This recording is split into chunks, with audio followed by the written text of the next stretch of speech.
Our first instinct was to travel back, to change the past. But we could not find a way. But forward, we could look forward. And so here we sought to see beyond ourselves, and know what was to come. First we watched to learn if our work would succeed. But the answer was always the same. So we moved on to other things. But she remained. The one you call Minerva. In time, she too stopped looking, and instead began to speak. She called out across time, in the hopes that you might be saved. She hid messages where none might find them, save for you and those within this place. Fascinating. Tired of it. The cryptic warnings, the threats. Just tell us what you want! But they are. We saw the Nephilim there. We seemed like grasshoppers in our own eyes, and we looked the same to them. Imagine trying to explain all this to a 2-year-old, to a grasshopper. When they said the will of the gods was unknowable, they meant it. Literally. I killed her, you know. I killed Lucy. It was the apple, son. It was Juno. I saw what she was. What would happen if I let her live? I could have stopped myself. I mean, there was a force there. But I didn't have to. I chose to. Desmond. Lucy was going to betray us and take the apple back to Abstergo. I saw the satellite launched. I saw them turn it on, and then... it failed.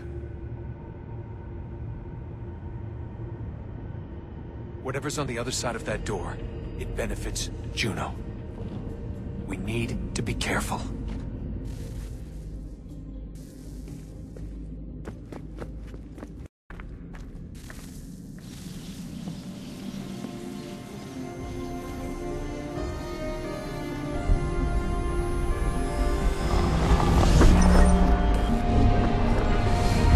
What stories the temple will tell me today.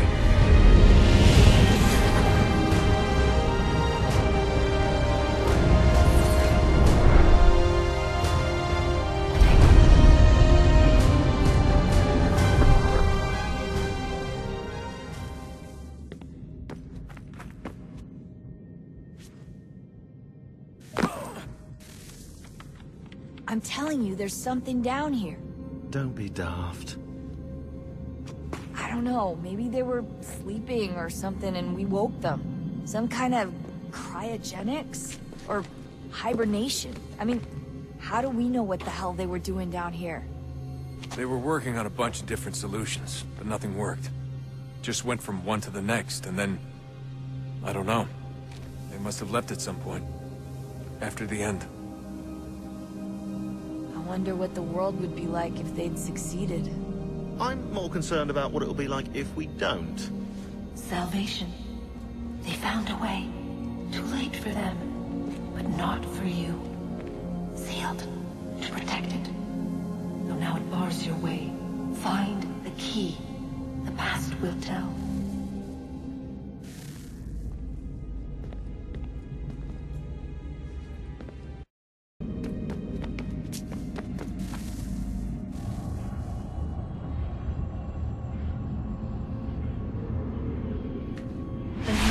Approached, one that was dark and cold. It would consume us, for we were flesh, and flesh is frail. Though suits and shields might offer comfort, such adornments would not suffice, not to save us all.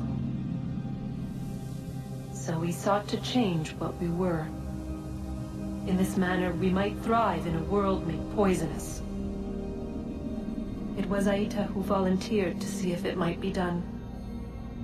Aita, my husband, my love.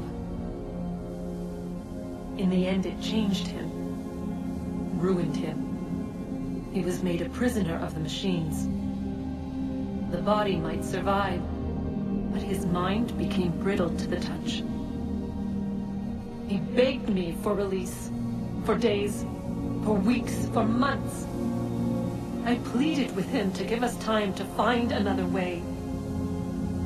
But there wasn't one. Not for him. Not for us.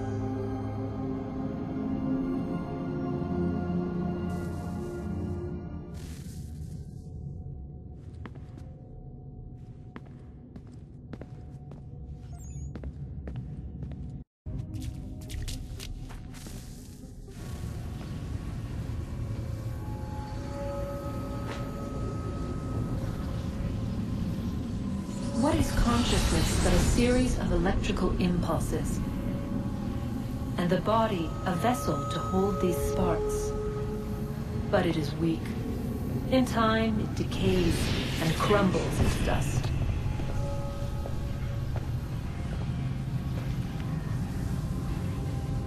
We asked ourselves then, what if it might be replaced with something stronger, something better? So we forged a new vessel, one that might endure. It proved easy enough to enter.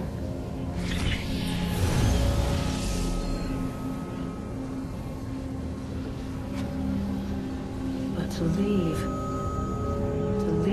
required something more, something wrong. And so this too they abandoned. I wondered, though, were they right to turn away?